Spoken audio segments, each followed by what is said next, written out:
come down through here, but you're not allowed to go up on top. Because they can see there.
Yeah, but you can go to the end and then come back this way and turn left and go back up. Okay. It's very rare to be able to do this. So Mo's got the pole. After you go to the end. Yeah.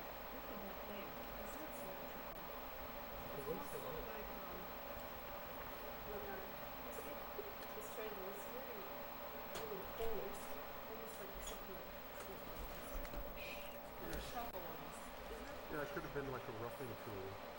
Then we have something a little more refined in this one. Why that's there. Right. Yeah, these are all the stairs. Again, I think these are done with like a hand tool.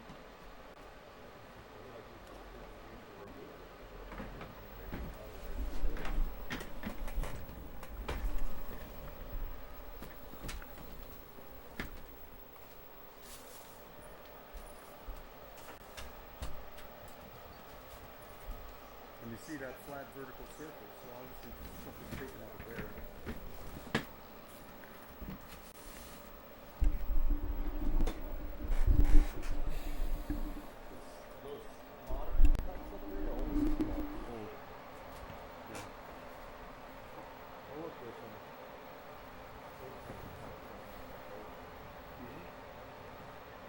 And there you have the Greco-Roman style, which is much cruder.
you can come this way if you want.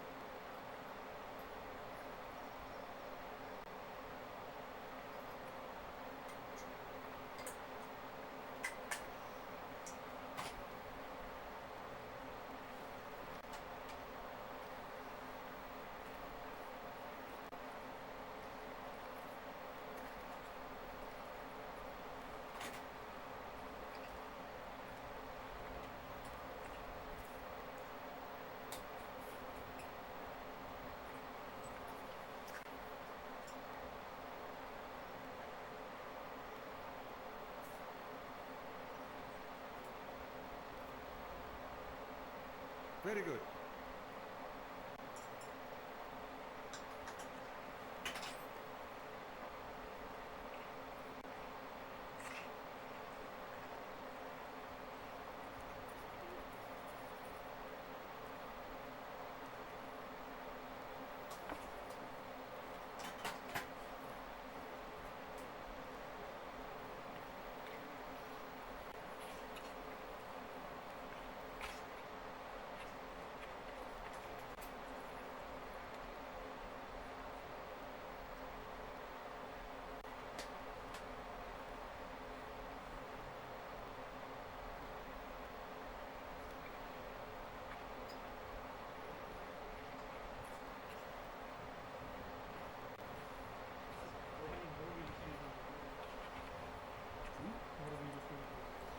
All these big stick marks.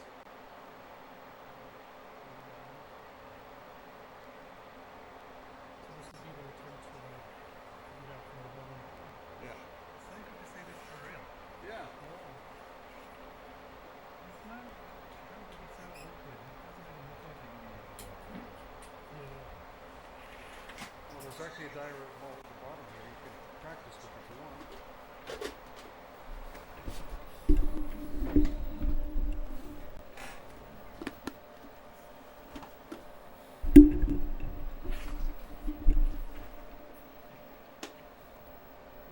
So uniform, right? Yeah. Oh, well, here, you see that horizontally, they're all basically the same. Same width, same pattern. Same color for the whole. Yeah. Like I said, bro, it feels like someone stood in this one. I think so. Yeah. I think it's a handheld device.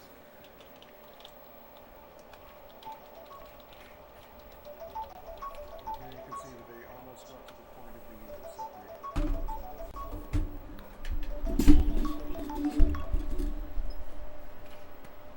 Hey, Bean. How are you? How's everything? I just started. How are you, baby? It's good. I just started, but how are you, baby? I love to talk with you. How are you?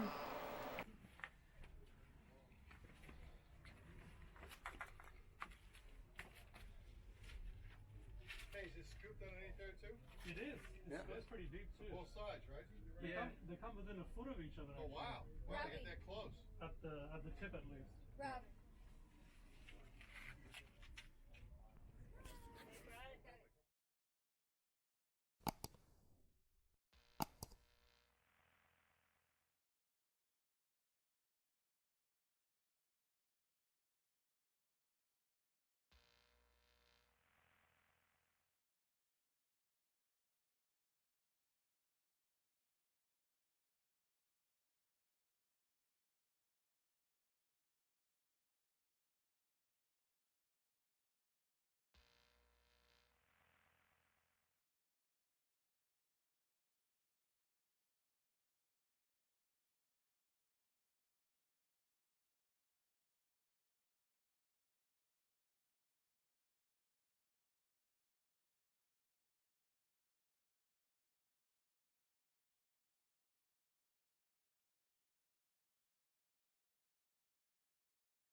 Welcome to History for...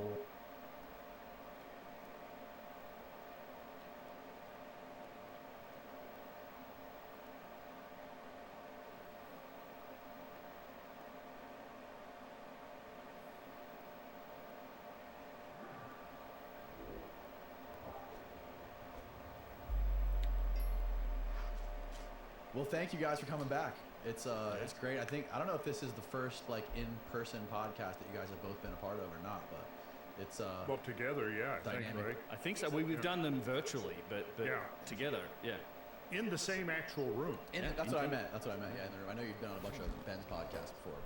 Yeah. We've been in the same room before, but not Yeah. combining that with a podcast. Been in the same room. We have. We've done podcasts together, but this is the first time doing a podcast together in the same room. I love it. Now, is this is not the room we did last time? This is the same room. Yeah. It is. Yep, same room. Okay. So how's it feel to get censored by Joe Rogan? It was a relief because, well, it's kind of a long story. I know he didn't.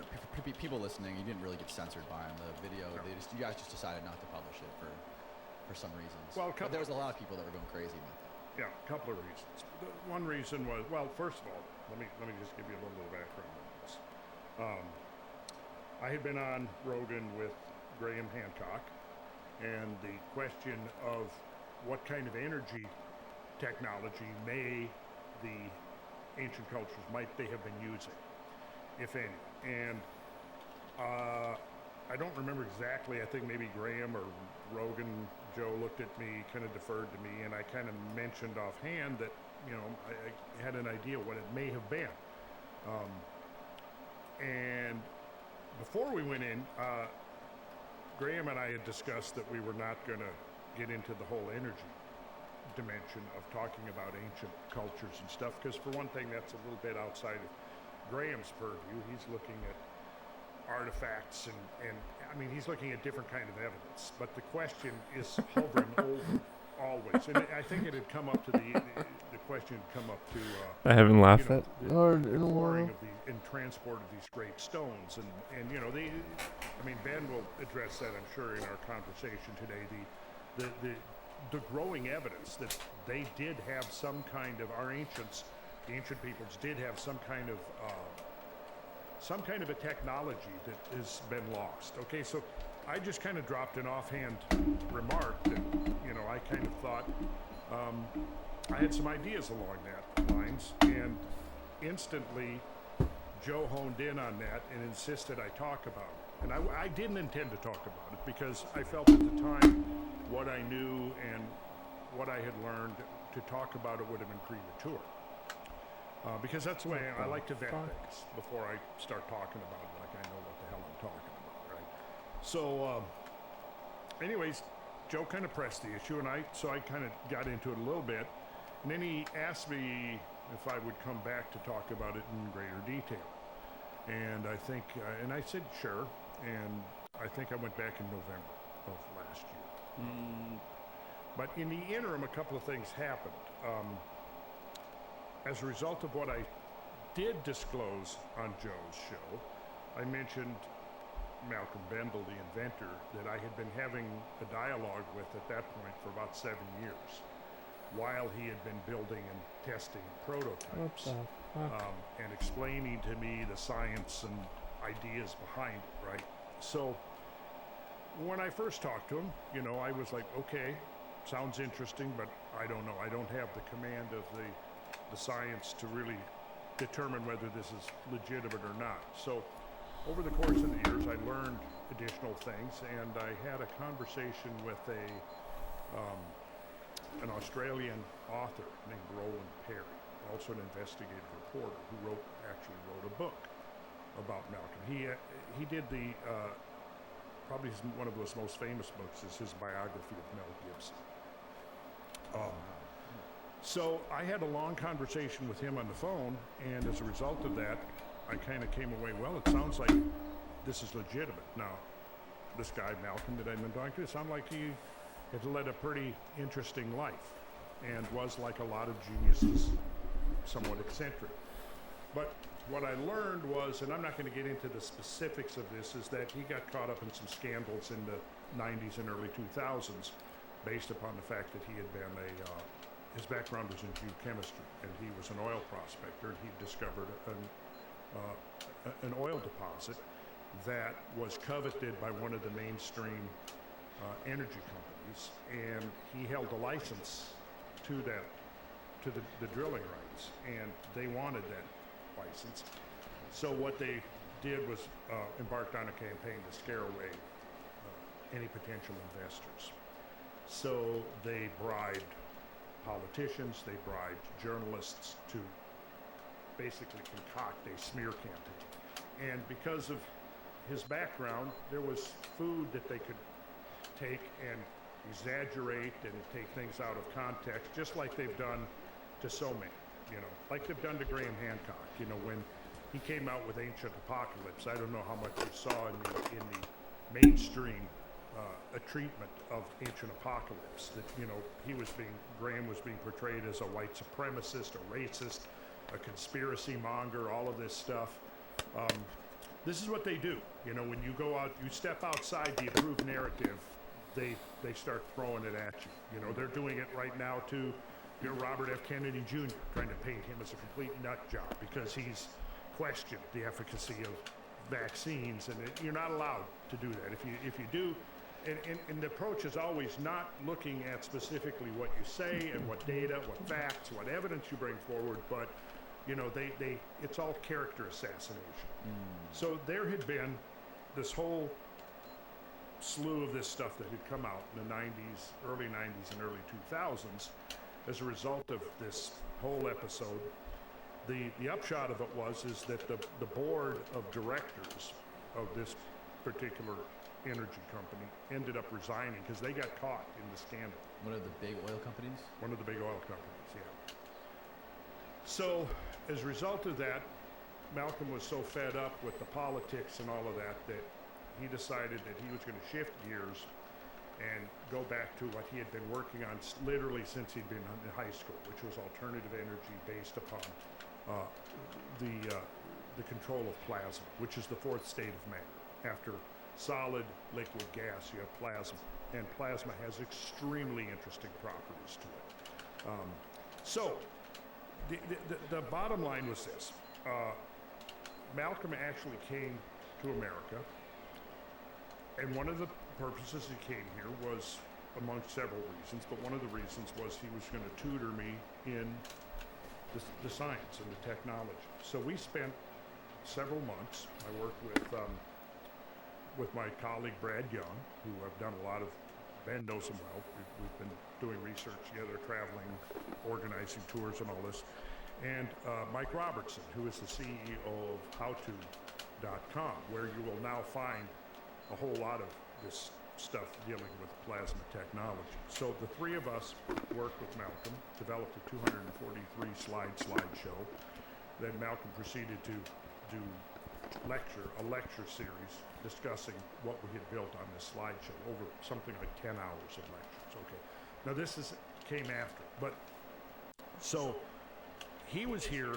I was scheduled to go on to Joe Rogan, and so myself, Brad Young, George Howard, who is he's one of the, I would say, primary people in the cosmic research team. Yep. He does the website Cosmic Tusk, and he's been in the forefront of studies about the Younger Dryas, catastrophism, and all of this. He rode out there with us. Another fellow that kind of is an assistant to me. We went out there together. I went on Joe's, and Malcolm came with. Before we went on the show, I asked Joe if because Joe wanted me to talk about the science, and I thought, okay, here I've got the guy himself, and he's going to be able to really get into a much more explicit and accurate discussion of the science than I'm going to be able to. So I called up Joe before the interview, and I said, just so happens the inventor is here. What do you think about inviting him on, and we can talk about the technology and the science and what is a plasma and so on. And he said, sure. Okay, so now in the interim, Jamie, who's Joe's producer, he started looking, found all of this stuff from, you know, several decades ago that was part of this smear campaign.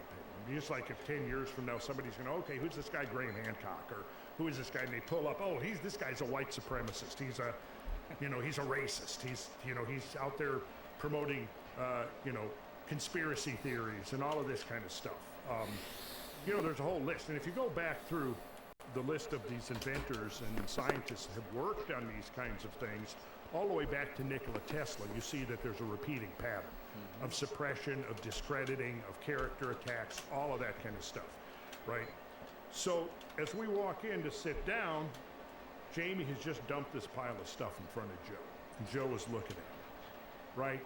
Well, so my priority and goal, which was to talk about the science, at that point completely got derailed for the most part. And it got into the politics, the scandals, the conspiracy theories.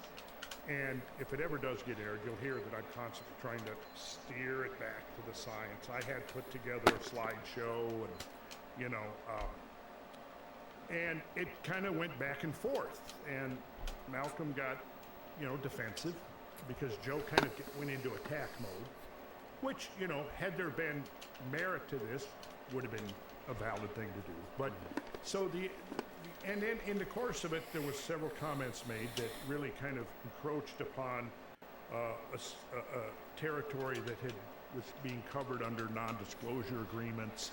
That was part of it. Part of it was just the emphasis on politics. And as it's going on, I'm kind of like shaking my head and going, oh, this is not where I wanted this thing to go. I wanted to talk about plasma technology. You know, we're talking about all this other stuff. So at the end of it, we, you know, adjourn. Joe catches me on the way out, and he says, hey, would it be okay with you if I didn't air this right away, if I spent some time vetting it? And I said, for me, it was like, yes, that's fine. It was almost like a relief to me that this was not, because I knew it was going to completely derail the conversation and the discussion. So I said, I'm fine with that. And then he also asked me if I would come back on just myself, and I agreed to that and said, sure, I would. But, you know, in my mind, I wanted to get a better grip on the technology so I could talk about it knowledgeably. And also I knew that there was testing coming, was in the pipeline, and there was going to be some major testing going on. So I thought, well, let's wait until the testing is complete, and then the testing will objectively show whether or not the technology is real, whether it's legitimate or so on. And now the testing is ongoing right now. There've been, like Ben made a reference to what happened at the Tesla Tech conference in Albuquerque a few weeks ago. Yeah, you vetted that pretty, what did you?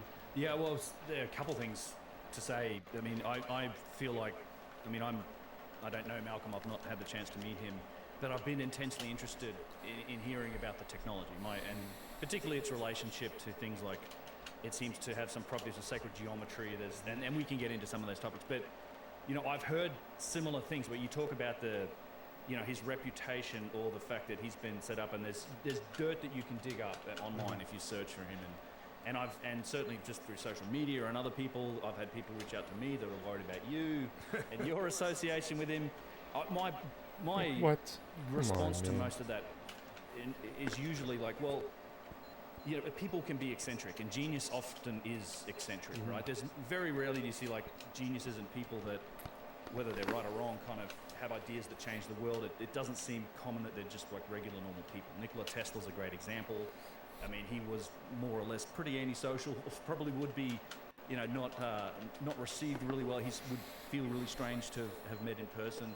So, but you can separate kind of the man from the mission. Randall mentioned this earlier, right? It doesn't just if he's eccentric or these things, you know, there's dirt on him, or these things that have been said about him. It doesn't necessarily mean that he's wrong.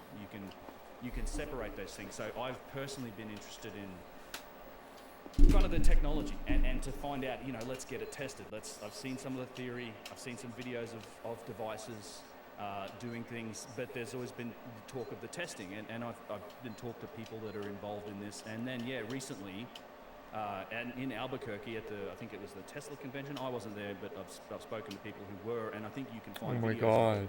on YouTube. Malcolm was there. They brought a device. They had it hooked up to, I think, a 20 kilovolt generator. It had the whole Oh my thunderstorm god, I thing hate attached to this it. And there game. were a number of people there. I mean, that's a kind of an alternative energy conference, and you typically have a lot of physicists and chemists and very qualified people that are interested in these things. Engineers that turn up, and there was a number of people with their own instruments, like spectrometers and gas analyzers, and they hooked it up to this device that's running off. It's basically, as far as I understand it, there's a couple of different varieties of it, but one variety is one that is attached to a regular internal combustion engine. And they were seeing some, frankly, remarkable results just on the spot. And you can see this in, on YouTube. There's been a couple other reports about it on the internet. But, it's doing things like removing carbon monoxide from the exhaust. You're increasing the percentage of oxygen. In fact, potentially even producing net oxygen might be a result of this. But yeah, I mean, and the CO2 levels go down, plus your engine efficiency goes way up. It's kind of like a feedback loop it works in tandem with an engine. So that to me is very interesting. And what I think it all needs is kind of third-party independent verification and testing, which is, I'm sure, something that's being pursued. So yeah, it was that Tesla conference and the data that came out of that was pretty interesting. And I mean, personally, technology aside, I'm interested in some of the theory behind it and its potential application as something that may not necessarily be a new discovery so much as a rediscovery. Because as Randall said, I'm fairly convinced that there's plenty of evidence that suggests there were some powerful tools and techniques and technologies being employed far in the past. I think it's the only way to explain some of the signatures we see in stone, some of the logistical achievements that have been made. And at the bottom line of what that means is that there must have been a power source to have this technology operate. So this is a potential candidate. I don't know. I'm interested in it from that perspective. Now, do you think this plasma technology, you said it's a possibility, but like how much of a possibility is that this stuff is responsible for some of the moving 1,000-ton stones or cutting some of these immensely like hard stones? Well, let me put it this way. Now that I've got a better grasp of what it is, the more I learn about it, the more it seems like it would be the prime candidate for an alternative technology, and a technology upon which an entire civilization can be based. Yes, that seems to me to become increasingly likely, because it is so ubiquitous. The whole idea of plasma technology in the fourth state of matter is real.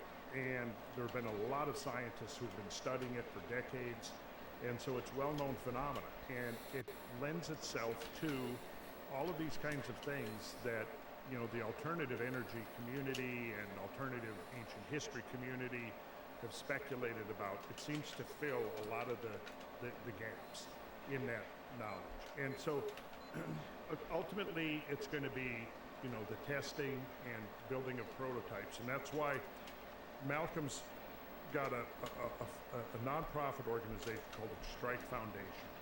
So they've applied for some patents, which are applications of the technology. I'll give you an example.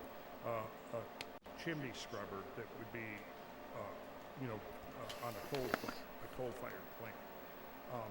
So they've got a patent, right? But the basic principles are being put out for free access, with the idea to encourage people to take those principles and work with them, test them.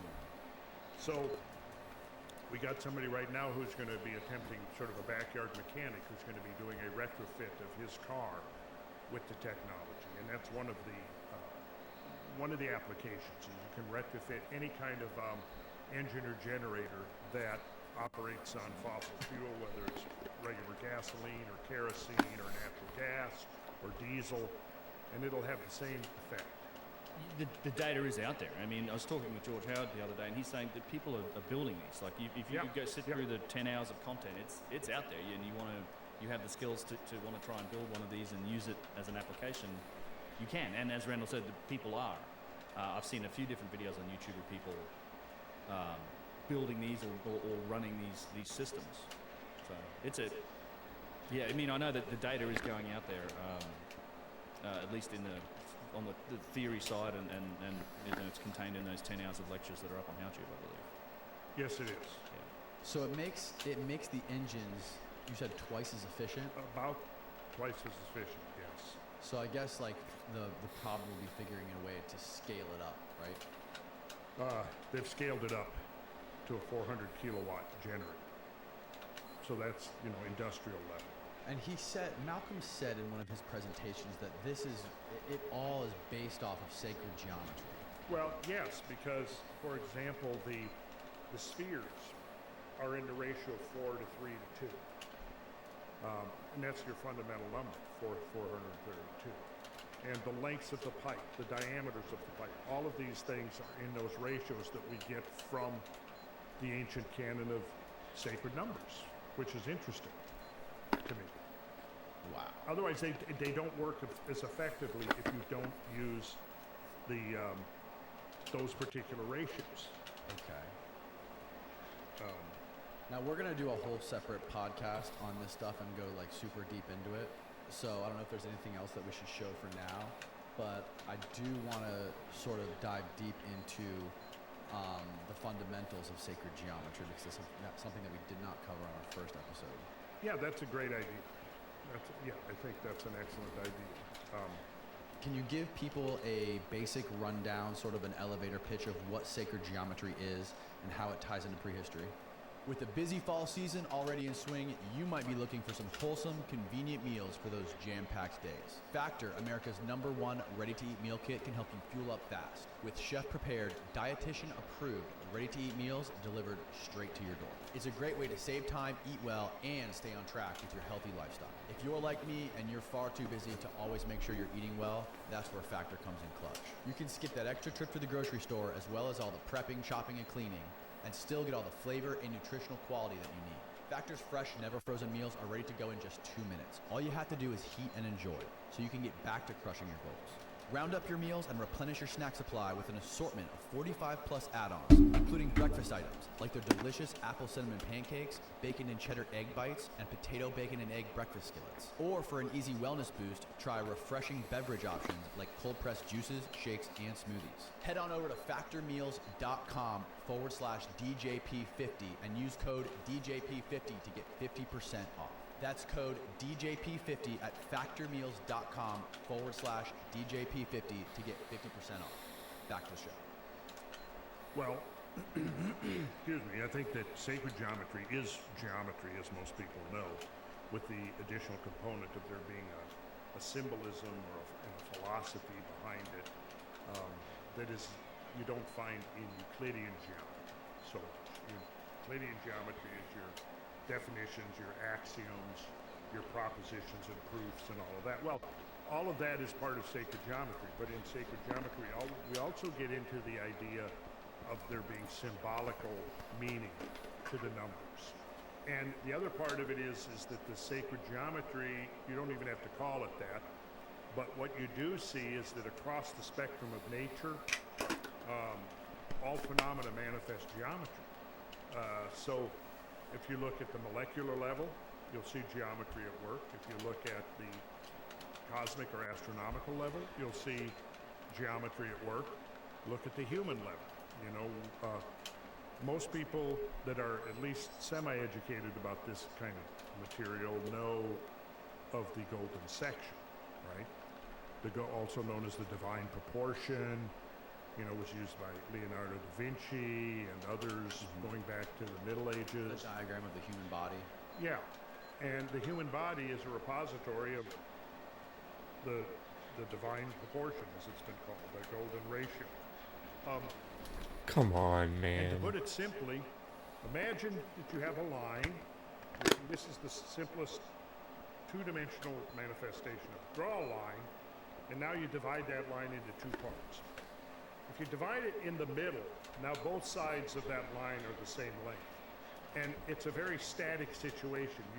Nothing really, you can't get any additional properties out of that you could use in processes of growth, for example. you need to have an asymmetry, because now as soon as you have the asymmetry, now you have, say if you have a line that's divided in the middle, that's very static. Artists know that, right?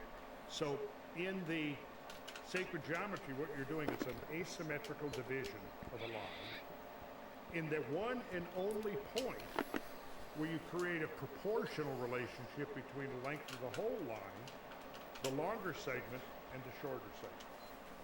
So in classes and lectures, I demonstrate this. It's much easier to grasp when you see it than just hearing about it.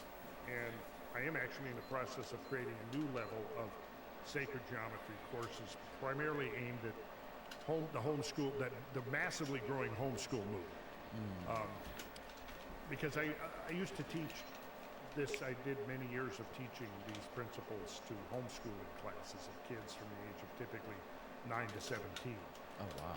Discovered that when you incorporate the ideas of sacred geometry, it becomes 100 times more interesting than just your standard boring proofs and propositions and things. So, but let's get back to that line. Okay. An asymmetrical line Like where this fucking game. the ratio of the small section to the large section is the same as the large section to the whole line. Does that make sense? So if you have a line and you divide it asymmetrically and you call the long length A, the short length B, and the whole length C. In this case, C is, if you picture, can be the sum, will be the sum of A plus B, won't it? Like where the Right? what? Okay, now let's go, we can take it either from the large to the small or the small to the large. Let's say the ratio of B over A is the same as A over C. The short is to the long as the long is to the whole, or the sum of the two. So you could say as short B is to long A is to A plus B.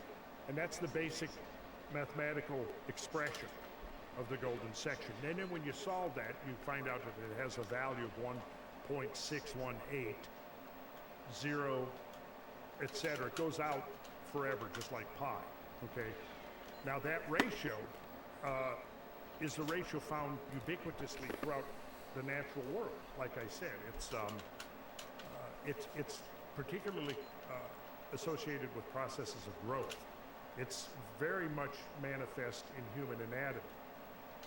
So, Danny, if you take your cubit, which is elbow to fingertip, right there built into your anatomy is the ratio I was just talking about. So hold up your forearm like this. Now feel around on your wrist, and you will find that there's a little space in your wrist joint. You can feel it. See, my thumb is in that space. It's called the space of desktop. Okay, so now imagine that line is your forearm from fingertip to elbow, and that asymmetrical division is marked by that space right there. So now look what you get. Small is to large, as the large is to your whole Oh wow, insane. cubit, which is elbow This to might finger. be it. So right there. It's right Oh there. come If on, you man. look Like at your this game, fingers, man. you This see, game, look at the guys. Like digit of your seriously, this middle game, finger, dude. Danny. You start right here. You've got a joint right there. Now you'll notice the next joint is longer, isn't it? Yes. And then from the middle of your finger to your knuckle. Oh my That god, this game. progression I is swear to in the god, this golden drift. ratio. This drift is driving me So the insane. small to the large is to the next larger, and then from there to the space of desktop, right? And then from there to your whole. Okay, it wasn't it, Now, but it was close. Do this, if you turn your forearm horizontal, and this is, you're standing on the floor, and this is the top of your head, then this space of desktop would coincide with your navel. So again, it's the scale invariant relationship, and those are just a few examples. You know, your navel is not the middle of your body. Right. However, when you're born, it pretty much is the middle of your body. But as you grow into the divine proportion until you reach adulthood. Now imagine this. Think about the proportions of an infant. Now imagine if you took an infant with those proportions, the size of their head, the distance that their navel divides their body, and you enlarge that to the size of a full-grown adult, and you saw that person walking down the street, you would think they looked strange, wouldn't you? A little bit, yeah. Yes, you would. Well, Something from Game of Thrones. so the thing is, you're growing into that ratio. You see what I'm saying? Yes. And everybody deviates a little bit. Everybody deviates. Nobody's perfect. Although there have been studies at looking at artist models and things like that.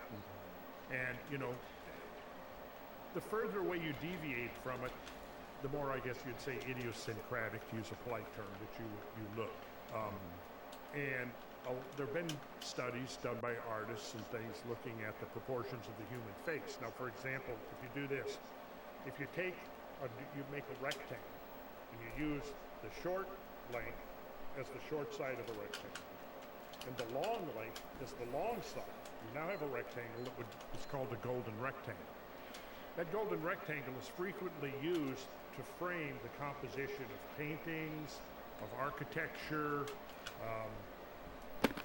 many things like that. Also, artists came to understand that a golden rectangle will perfectly frame the face, the height, because you notice if your face was as wide as your head was tall, again, you would look strange, Yes. right? Right. So, and then you can divide that rectangle. So if you think of this as a vertical rectangle, and I may have a slide of this. If you've enclosed your head into a vertical rectangle, golden rectangle, then if you lop off a square, what's left is another golden rectangle. So the square defines your brow ridge, like this. From your chin to your brow ridge would be a square. What's left over up here is another golden rectangle. But you can subdivide the features of the face according to the golden ratio. So you find it in your height, in the division of your navel, you find it in your forearm. It's all manifest throughout the human body. But it's manifest in all realms of nature, particularly in growing things. And we find it in molecular. Plays a very important role in the geometry of the DNA molecule. Yeah, I mean, it's reflected in the spiral helix Yes. of DNA. If you take a cross section of the molecule, if you cut it and you look at that cross section, you'll find it reflected in that. So I like the golden ratios. I kind of think of it as a constant of our universe. It's a universal constant that, and you can go from the DNA, there's something that's the size of a molecule or a DNA helix, up to the structures of galaxies, and you'll also see in that spiral structure of galaxies the golden ratio is reflected in that as well. So it's like a natural constant.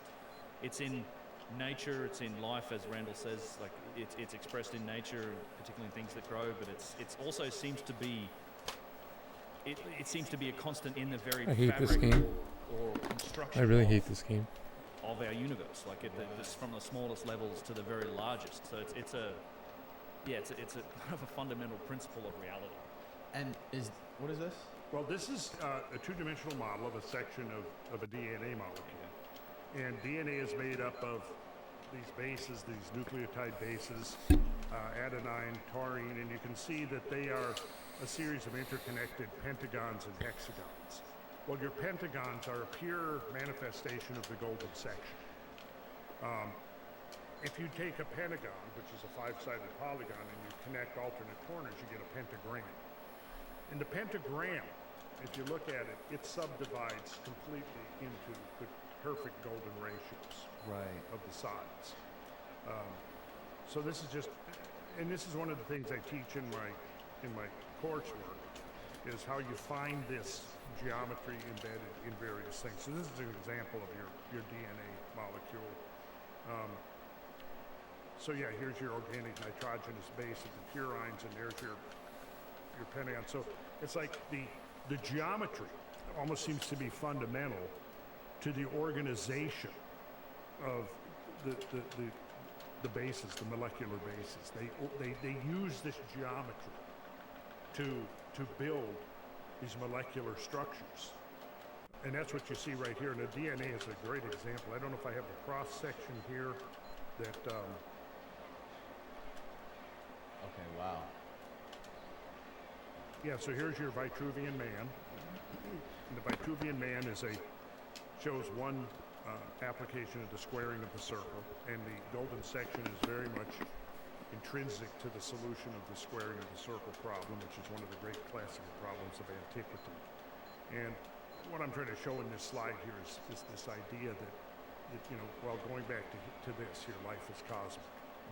Within the past several decades, studies of meteorites that have fallen to Earth have revealed that they contain the building blocks of DNA in the form of the purine nuclear bases, which, as we have seen, organize themselves according to the union of pentagonal and hexagonal rings. Their presence in meteorites provides powerful confirmation of the hypothesis that life originated in space and was subsequently delivered to Earth through the agencies of comets and their meteoritic offspring.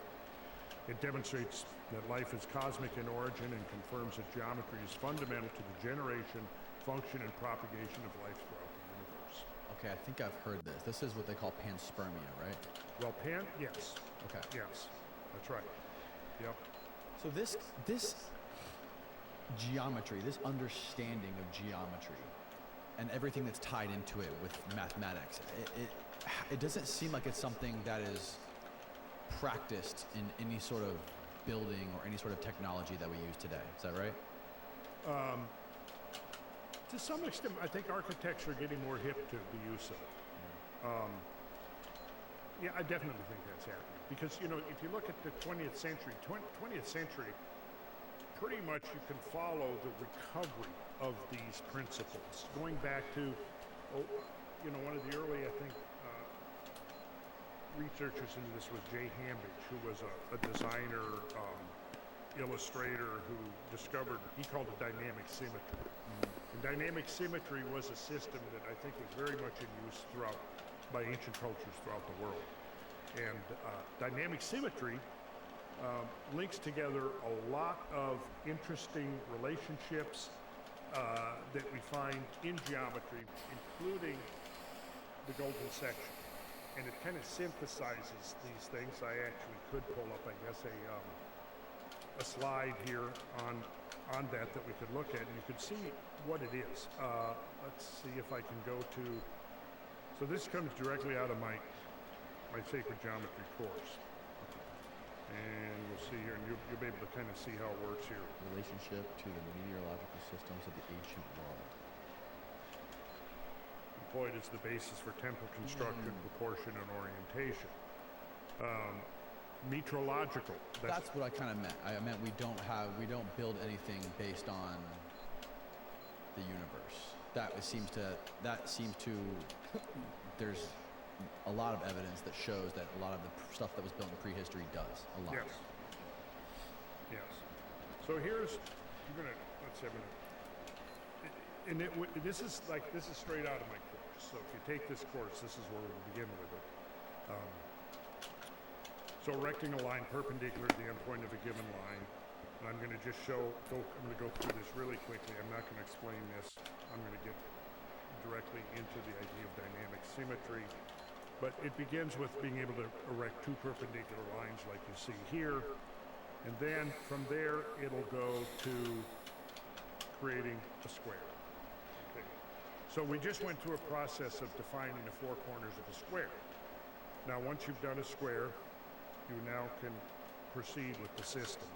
So the square's diagonals can now be drawn, creating a central point. So if you put in one diagonal and the other, you get a central point within the square. See that? There it is right there. Diagonals of a square, inscribed and circumscribed circles, ratio of diagonal to the side of the square, and that shows the ratios right there. We won't get into that because I'm just going to give you the overall impression. So here's an inscribed circle. We can do another square inside there. So we've now got two squares, the circle inscribed in the larger one, circumscribed the smaller one, and that creates a specific, what's called a dynamic ratio. This ratio was fundamental to the ancient world and was used over and over again. And here we go, we've done it one more step, and it creates a series of concentric rings that have this dynamic proportional relationship, expanding or contracting, and it was used over and over again in the ancient world to establish the dimensions of temples and sacred structures. Now begin with a square. Call the length of any side 1. The length of each of the remaining sides will be 1. Agreed? Right. Yep. Okay. The area of the square will also be 1 square unit. You put in that diagonal, and you can use the Pythagorean theorem, and you'll see that the diagonal is equal to the square root of 2, which it says right there is 1.4142135562, ... meaning it goes on forever without repeating, without terminating. Okay.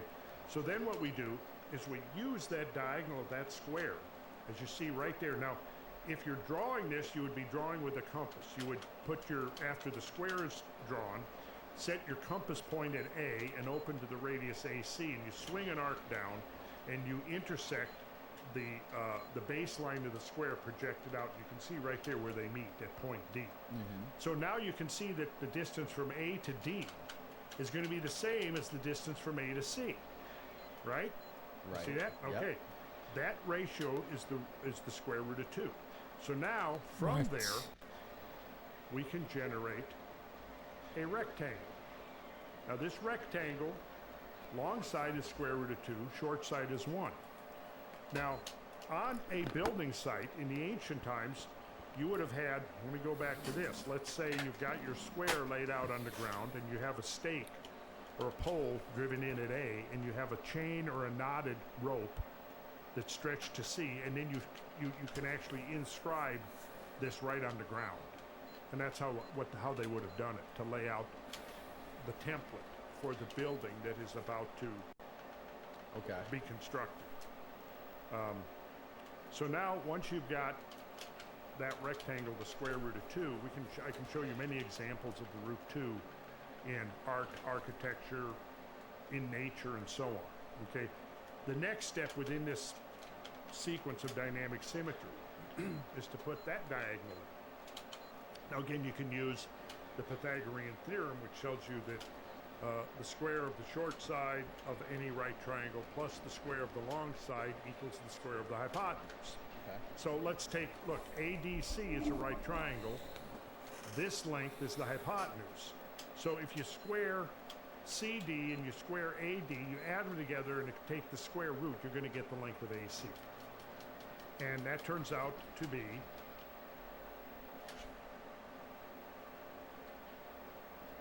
through this. I'm just showing, this is what we do in class. I show people how to construct these. Now here's what happens. We take the perpendicular to the diagonal and we get BE. Now did you see how I got this point right here? We can back up. It's not too important you see that right now.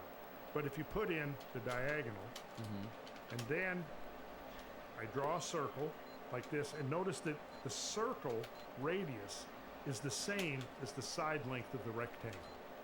Okay? Right.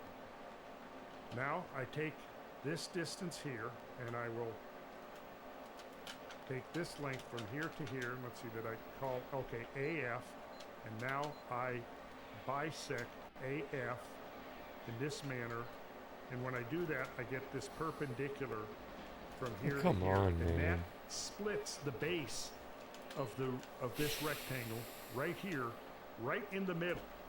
And as a result of that, what happens is I get a series of these scale invariant triangles, and I can go through this whole. They all have the same proportions, and then ultimately, what happens is I get 2 duplicates of the original. There we go. Let's see. And I can create what are called the whirling rectangles. And these whirling rectangles are showing actually a vortex phenomena that we can find in nature. Right. Again, I get into all of this in the classes, and you'll notice the symmetries that are starting to appear there as we develop this sequence. You're melting my brain already, Randall. Good. This is what we want. We want Danny's brain to be melted. Hand me those salts. And so what we got here now is one of the things that makes them dynamic is the fact that these rectangles are infinitely replicable, either growing or reducing. So look what I've got here. Now you can see here that that rectangle in blue is the exact proportions of the original rectangle. See that? Yes. Look at there. There it's going around.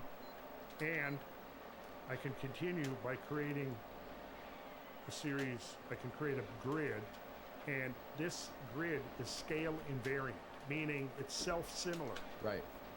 Right? And this is one of the key ideas of sacred geometry, is the self-similarity of these forms, which means that if you're creating a composition, let's say you're an artist, you're created a painting that the canvas ratio is a root 2 rectangle we're just looking at here. Well, you can divide this root 2 rectangle up just as I've shown you here, so that all of the parts reflect the proportions of the whole. Now you have what the get Greeks stuck call on there. Like, stereometry, come on, man. which is this relationship, this harmonic relationship between the whole composition and its mathematics, its proportions, and the parts. So, like, if you look at this, you can see that within this, I'm showing here, these are dynamic points within it, and those dynamic points are kind of like where the energy is happening, see? Because if you connect these points here, what you've got is another root 2 rectangle. And now, let's say you create a template using a root 2 grid. You now lay out your composition of your painting or your building, whatever it might be, on this template. Now, you don't see the template, but you intuitively grasp that there's this harmonic relationship between part and whole, and this was one of the secret techniques taught to architects and artists in the Middle Ages.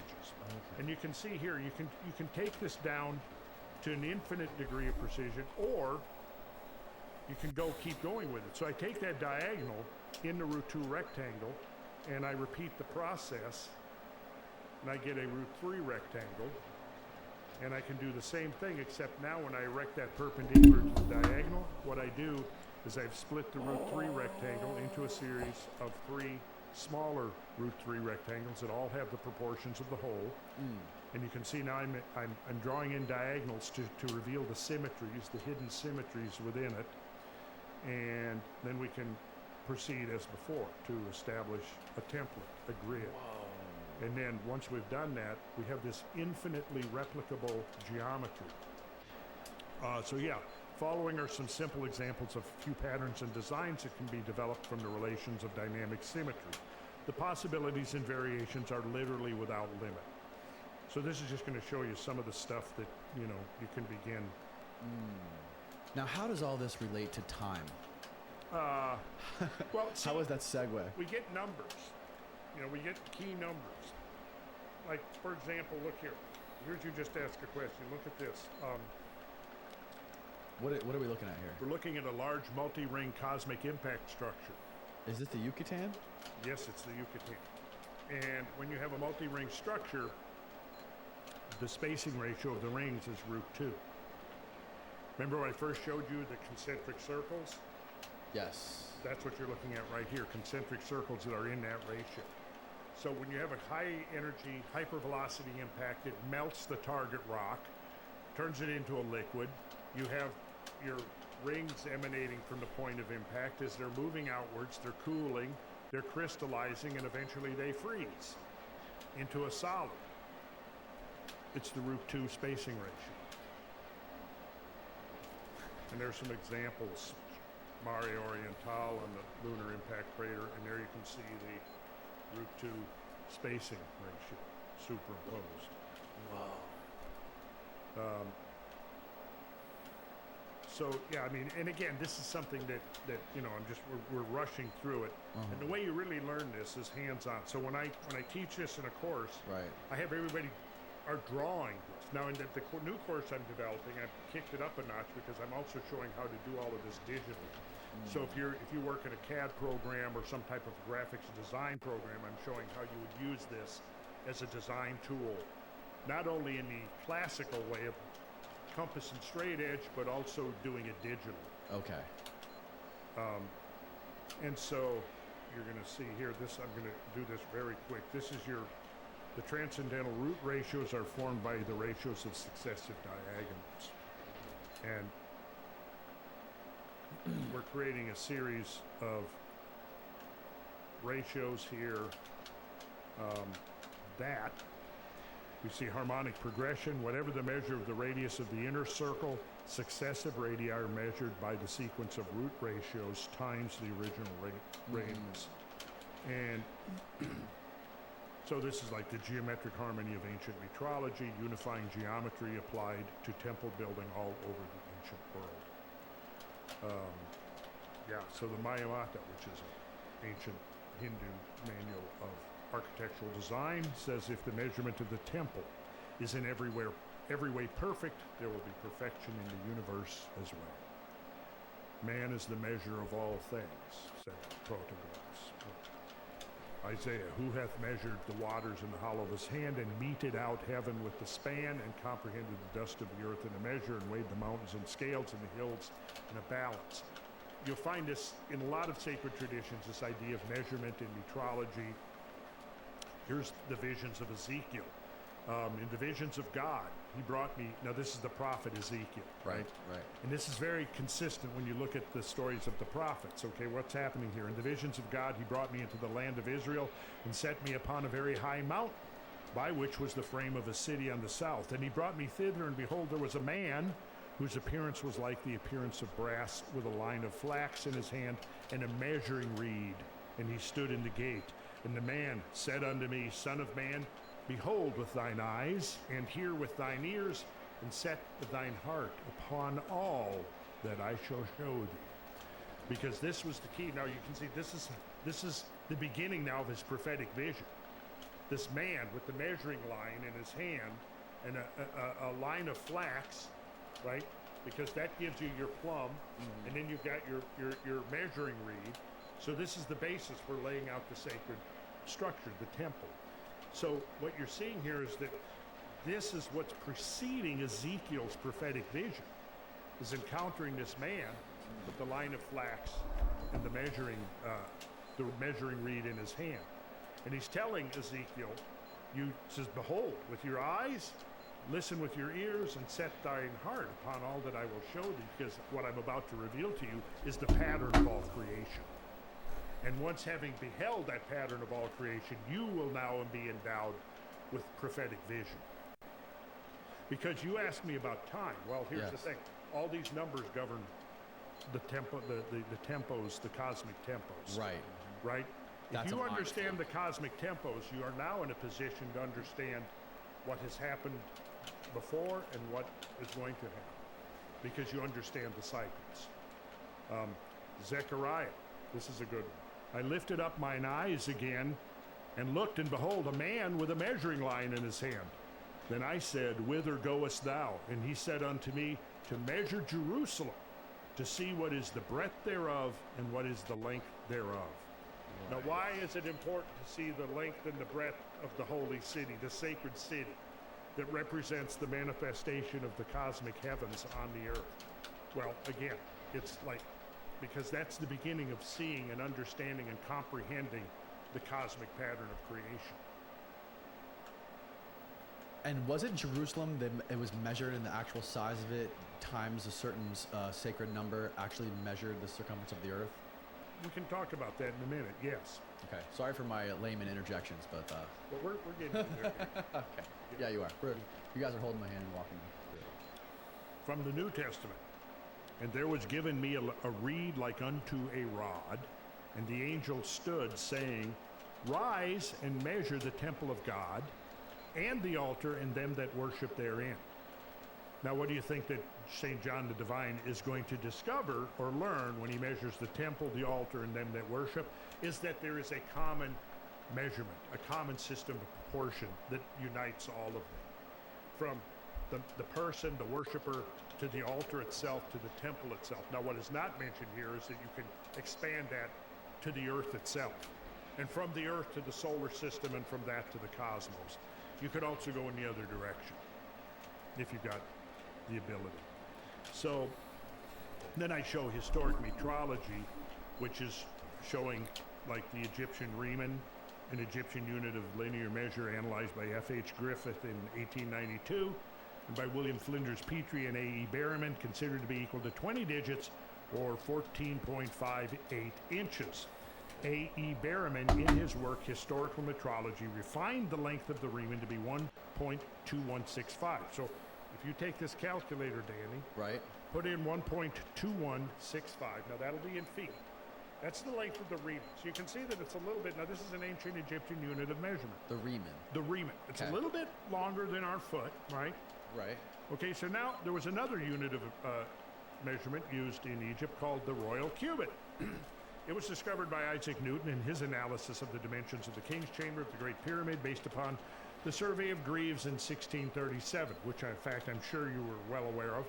Also mentioned in the writings of Herodotus in his description of the city of Babylon. With slight variations, the accepted length of the royal cubit is taken as 1.72 feet or 20.6265. Now put in 1.72. Am I clearing out the 1.2? No, leave that. Actually, okay, here's what you're going to divide by 1.72, 1.72. right? Okay. Now, you see there's a little 1 over x button? Oh no, I hit equals. Okay, you got to hit equals. Okay, let me try this again. Okay, let's go back. Let's go back to this. 1.2.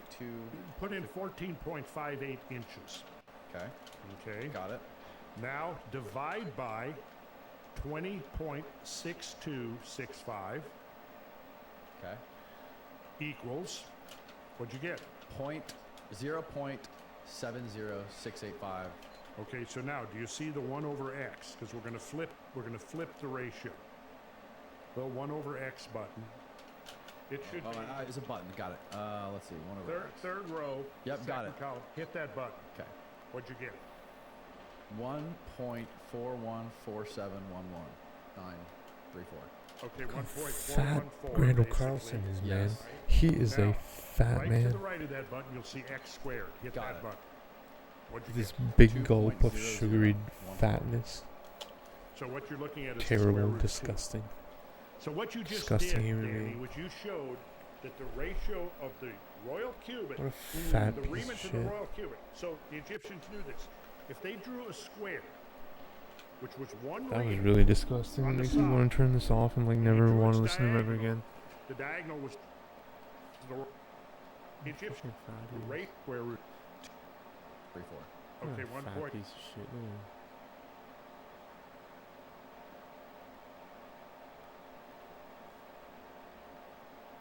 Row.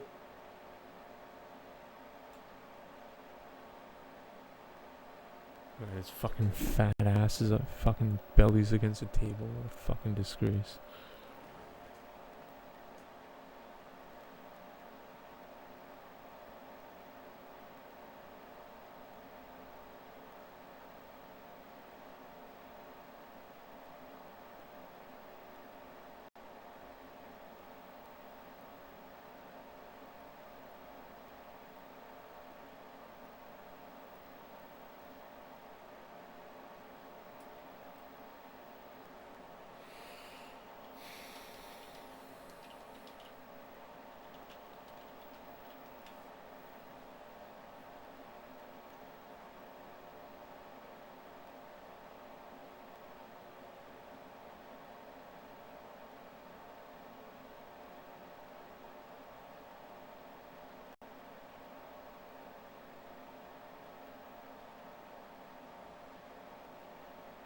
Here we go.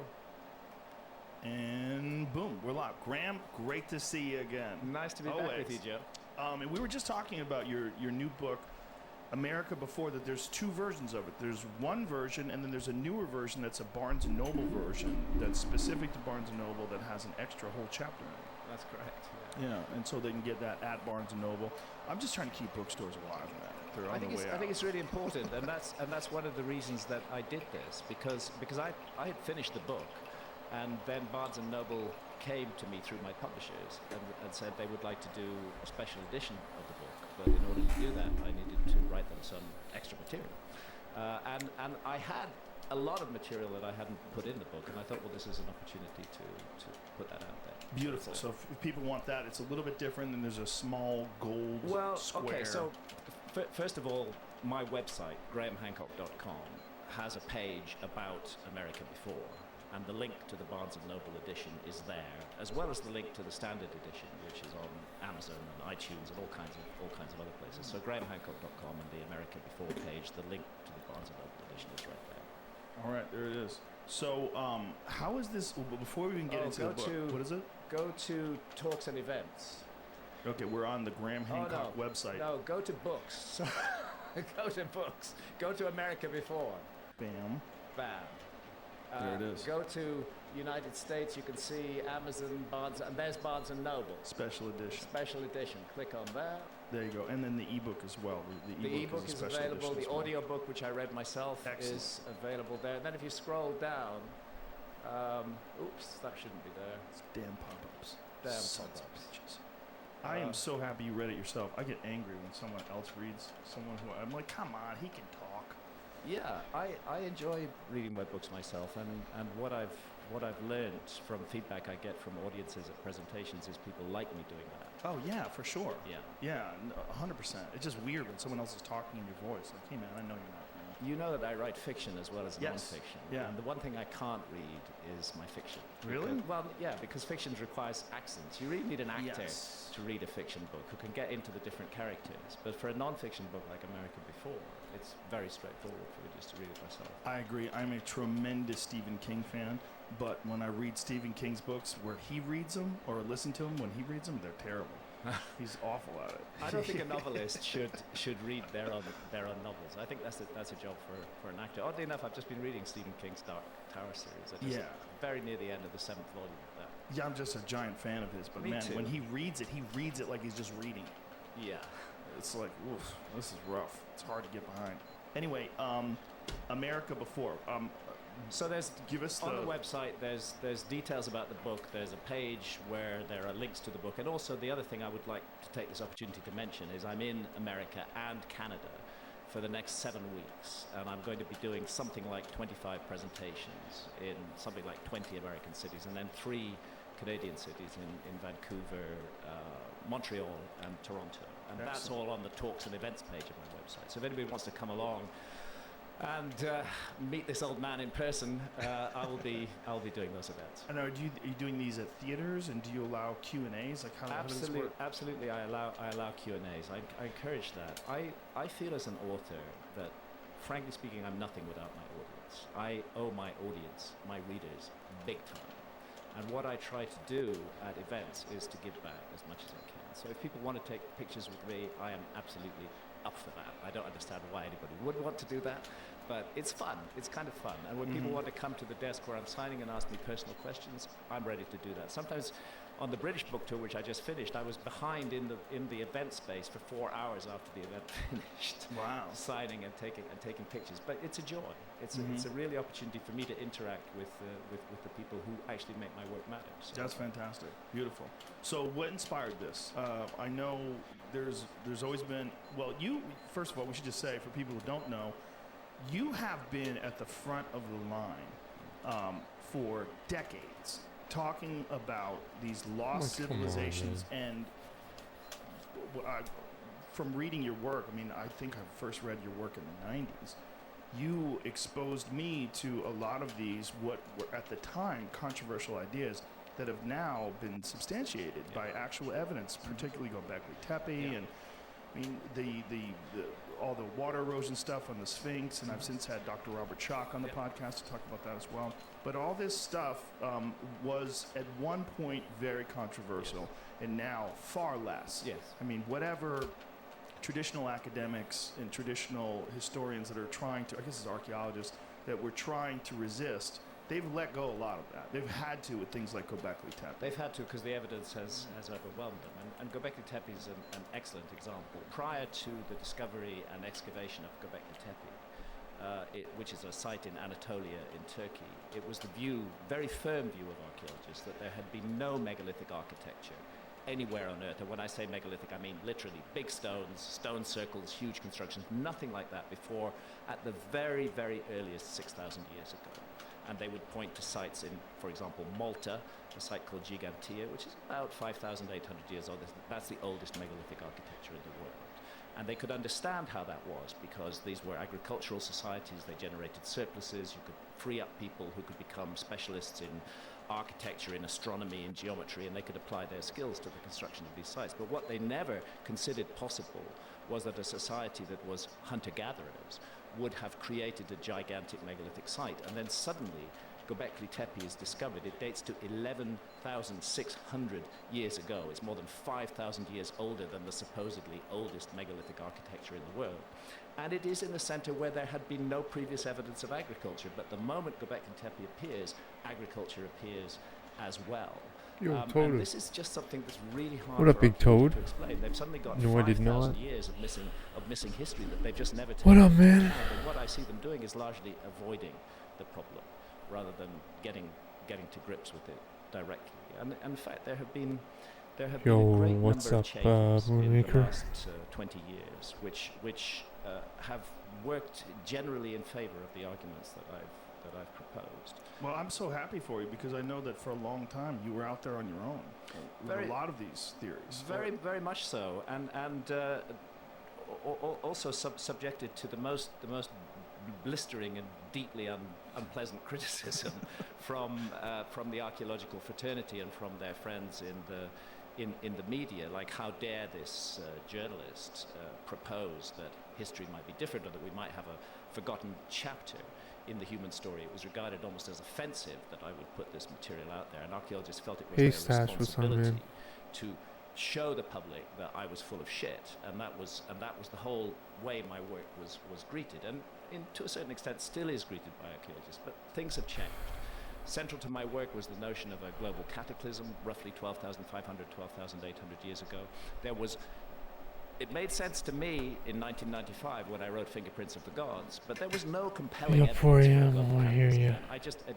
All the evidence seemed to point to that All's time good, that's good, and a man. massive global event. And I then did from Toad. 2007 onwards, more than a decade. Yeah, after I I'm wrote sorry, my Fingerprints of the friend. Gods, It sounds like he's just major scientists who are a seriously lying proposing that the piece Earth of was shit. hit by multiple fragments of a giant comet 12,800 Sorry, years man. ago, and that this caused a huge rise in sea level and extinctions of megafaunas. They are not saying that it also wiped out a lost advanced civilization of prehistory. I'm saying that. Yes.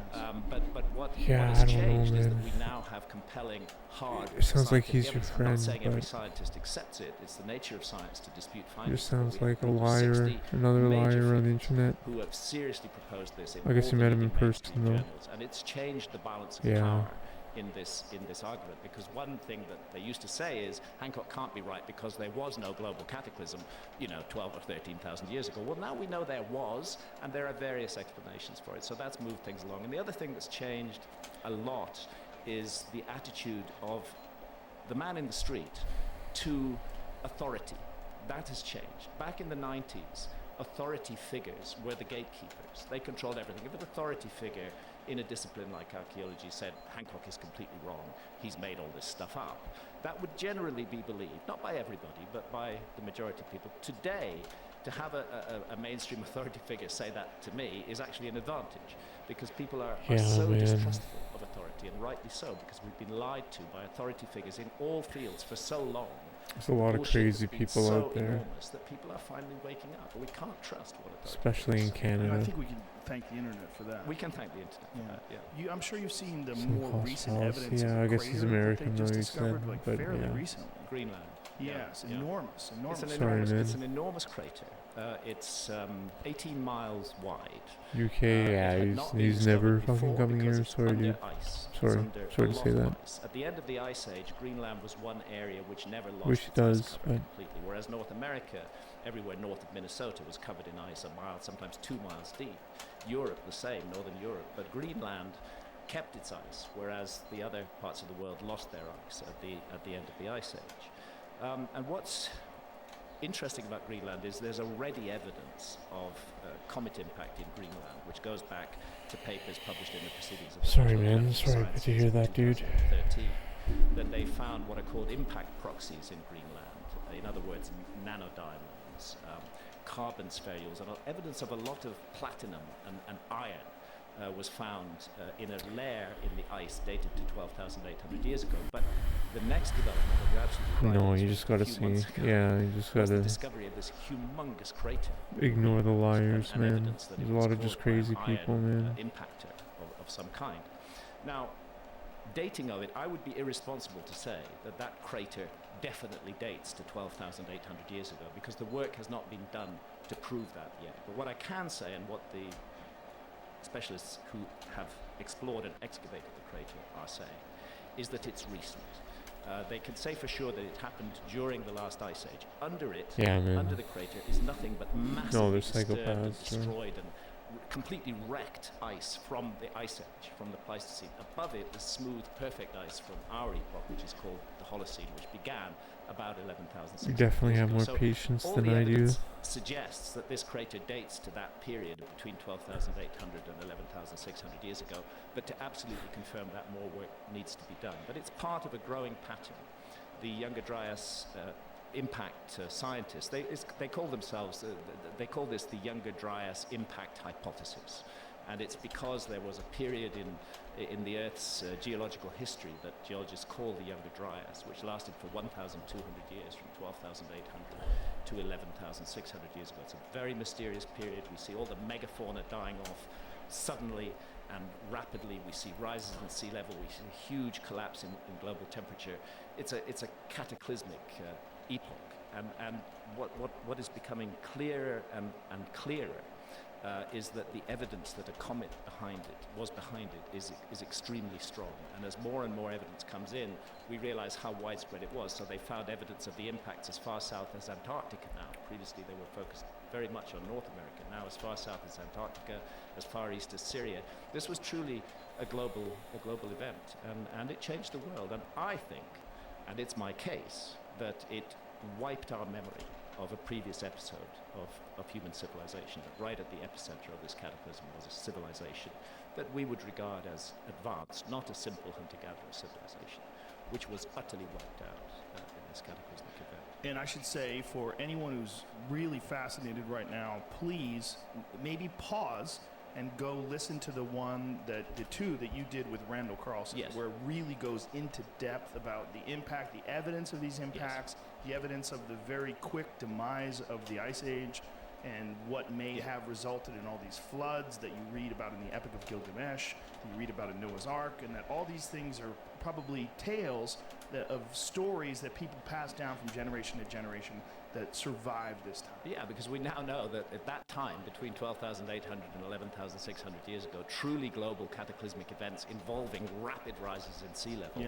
did occur, and suddenly the worldwide tradition of a global flood stops being just a myth and starts being a memory, an account of real events. It's been my privilege to work very closely with Randall Carlson. Yeah, he's amazing. Randall is absolutely amazing. He is a total genius. He's also a gentle giant and such a kind, generous, spirited person. It's a joy to work with him, and every minute spent with him is an education. I had the privilege of traveling across the Channel Scablands in Washington State with Randall, and seeing things through his eyes really opened my eyes. I don't think I'm to gonna stream for scale very of this long. disaster. You know, you could look at these giant Are you serious, man? Nice, buddy. They just look odd sitting there in the landscape, but when you really consider how they got I'm happy there, for you, man. that they got there in I'm happy for icebergs you. the size of oil tankers, that were carried on floods that were at least 500 up man. to 1,000 feet deep, that were tearing through the channeled scablands, I'm happy. literally ripping the landscape apart. Then the icebergs would ground on valley sides. The flood That's waters good, buddy. would recede, the icebergs would be left there, giant icebergs. And as they melted Yeah, away, I'm not they gonna stream revealed for the very rocks long, that they though. had enchained. I'm gonna sign off in like 5 They're minutes, I scattered all think. over the landscape. And you look at that and you think anything that was underneath that 12,800 I years ago appreciate you here. is gone completely. There can't be anything left of it at all. Utterly destroyed. And I would encourage people that are interested in this to please watch the YouTube videos of it, because Randall provides all sorts Yeah, of really. video and Yo, photographic thanks, Stash. evidence No where you worries. can Yes. take a look at the landscape and you get a perspective of how immense this destruction was. Yeah. It's really important to see that. I got my it's easy enough to talk about N64 floods and cataclysms, but actually to see Switch its effect on adapter, the so I'm using landscape N64 directly, wired controllers now. is it has an emotional impact. I felt still can't emotional get shit. traveling across the Channel Scatlands. Oh Realizing my that this gosh, it's not was it the though. heart of an event that changed the world completely. And the evidence continues to build. I have Cool, been thanks, in man. America before. Yeah. I've not gone over old ground that I went over in Yeah, Magicians some of the drift, Gods, though. that we covered in the various interviews and podcasts, of which it's really a good idea that people take a look at. But what I Oh have wow, done is no added new way. information published since $40. 2015, which further $40? That's supports the insane. Dryas impact hypothesis and the notion that That's so multiple expensive. fragments of a giant comet hit the Earth and created an absolute global catastrophe. So, what was the motivation behind creating this book, America? I think they're starting to It's a curious mixture of tax things. imports I have been like communist exploring the style. possibility of Because anything lost you civilization try to for more than 25 buy years. That was the essence of internationally, my the book, taxes American are like Books, ridiculous now. 1995, that there has Like been Brazil huge tier, forgotten Brazil episode in charges history. I continued to about follow that with a series 100% of other books, and by of the the time I value got to tax. 2002, when I published a book called Underworld, If that it comes from followed outside the 7 country. years of scuba diving on continental shelves, looking for structures that were submerged by rising sea levels at the end of the last ice age. Yeah. I really felt I'd done it. I felt I'd walked the walk. I'd put out to the public a massive body of information, and I thought my role in this is over, and I can breathe a sigh of relief because it's hot in this particular kitchen, and I can go do something else. And I ended up writing a book about psychedelics. I ended up writing Supernatural Meetings with the Ancient Teachers of Mankind about Alright, I'm all gonna sign off in like a psychedelics couple and runs, the origins of the be human honest. story. But then new information started to come out that touched on the lost civilization idea, and I couldn't just stand by and ignore that information. That's why I published Magicians of the Gods in 2015. And then, as I was researching that book, I became aware of something I hadn't realized before, that there's a mass of new information from the Americas, specifically Oh, from the no. Americas, which Is he completely okay? rewrites the story of human history, that the Americas have been misrepresented for a very long Is time. he okay? I hope he's doing by okay. archaeology. And archaeologists will be annoyed with me for saying that. They have a way of forgetting their own errors, of saying, oh, well, we knew that all along. It wasn't the case. But the fact of the matter remains that for the best part of 50 years, from the 1960s through until about 2010, American archaeology was locked in a dogma that they actually had a name for, which was Clovis first. That they invented a name for a culture. They called them the Clovis culture. We don't know what they called themselves. They were hunter-gatherers.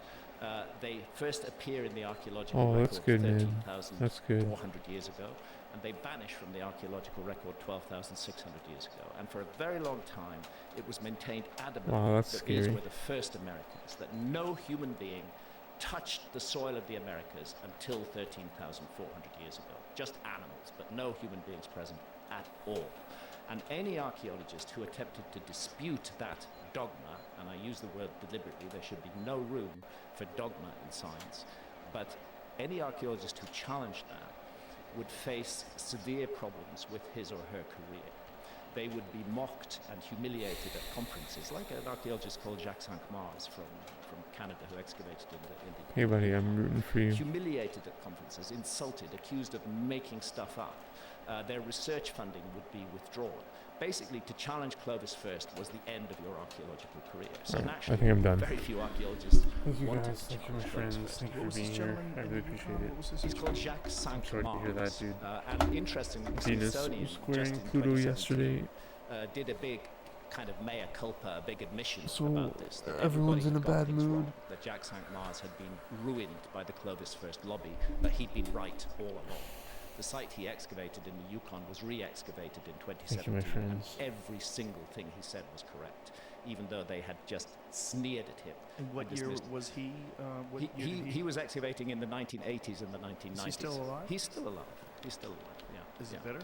Well, I think he's vindicated, you know, and it's kind of nice to be vindicated. Yes. That there's almost a place in folklore for the individual who is scorned and humiliated, you know, by Yeah. others, but who turns out to be Focus right. on gratitude, He helping was others learn to right. love you. But my Additionally, point stay about this is positive. that what it meant was, since it was the dogma that Clovis was first, that the oldest dates were 13,400 years ago, there seemed to be no logic to archaeologists in digging deeper. you know how it is with archaeology, that the upper levels are the youngest, and the deeper you go, the older it gets. That's why we say upper Paleolithic for the late Ice Age and lower Paleolithic for the late Stone Age and lower for the older Stone Age. And the feeling was no need to dig below the Clovis layer, because we already know that there were no human beings there before that. And then a few archaeologists, I've mentioned Jacques Cinq-Mars, but another is Al Goudier from the University of South Carolina, who excavated a site called Topper in South Carolina. Now, Topper is an incredibly rich Clovis site. It's full of their tools, their points. They made these special flint points that were used as arrowheads and spears. A great Clovis site. He finished excavating the Clovis level, and then he did something that was supposed not to be done. He decided to dig deeper, and he carried on digging down, and there was a layer of about 1.5 meters of barren soil, and then beneath that more human